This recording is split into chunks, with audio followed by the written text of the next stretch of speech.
চারিদিক থেকে 19শে জুলাই ঢাকা চলো এই আওয়াজ তুলে এই জাতীয় মহাসমাবেশ সফল করার জন্য রাজধানীর ঐতিহাসিক সোহরাওয়ার্দী উদ্যানে সমবেত হওয়ার জন্য আজকে এই সোহরাওয়ার্দী উদ্যান থেকেই আমি দেশবাসীর কাছে উদাত্ত আহ্বান জানাচ্ছি আমাদের গণমাধ্যমের মাধ্যমে।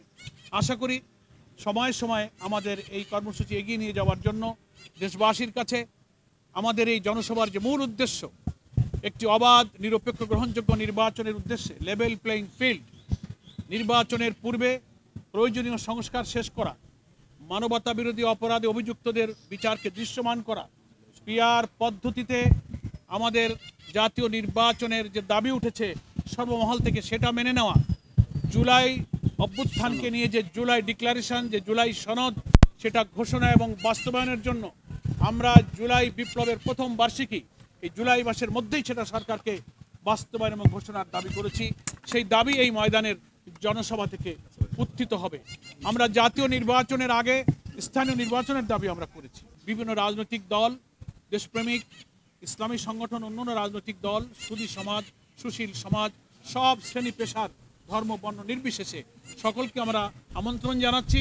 ইনশাআল্লাহ 19শে জুলাই আমরা এই ঐতিহাসিক জাতীয় সমাবেশে আগামী দিনে আমাদের জুলাই অভ্যুত্থানের গণ আকাঙ্ক্ষা ধারণ করে নির্বাচিত প্রতিনিধির কাছে ক্ষমতা হস্তান্তরের জন্য যে অবাধ নির্বাচন, সেই পরিবেশ যেন নিরপেক্ষভাবে হয়। বান্ডেল থাকলে প্রতি সেনমানিতে টাকা বাঁচবে। বিকাশ সেনমানি বান্ডেল কিনে জিতুন প্রতি লেনদেনে। সরকার, নির্বাচন কমিশন, সমস্ত প্রশাসন যেন নিরপেক্ষভাবে মানুষের সকল সংশয়কে দূর করে নির্বাচন সুষ্ঠুভাবে পরিচালনার জন্য একটা লেভেল প্লেইং ফিল্ড, কোনো দিকে না ঝুঁকে সবার ক্ষেত্রে সমতার ভিত্তিতে যে গণদাবি উঠেছে এটা যেন নিশ্চিত করতে পারেন, এই লক্ষ্যে এই জনসভা সফল করার জন্য দেশবাসীর কাছে আমরা আহ্বান জানাচ্ছি। 7 দফা দাবি আমাদের প্রচারণায় আপনারা দেখেছেন। লেভেল প্লেইং ফিল্ড থেকে শুরু করে 7টা দফা আমরা দিয়েছি। নির্বাচন নিরপেক্ষ চাই, আমরা বিচার চাই, সংস্কার চাই, আমরা স্থানীয় সরকার আগে চাই, পিআর পদ্ধতি চাই, জুলাই সনদের বাস্তবায়ন চাই, অনেকগুলো কথা আপনারা আছে। আপনারা এই 7 দফা দাবি আমরা উত্থাপন করছি। আপনাদের সকলকে ধন্যবাদ। আবার দেখা হবে।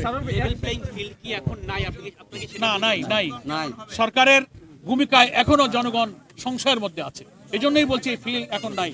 আমরা আমাদের আমির জামাত এটা বলেছেন যে এই পরিস্থিতিতে তো নির্বাচন আমরা মেনে নিতে পারি না, লেভেল প্লেইং ফিল্ড এটা করতে হবে।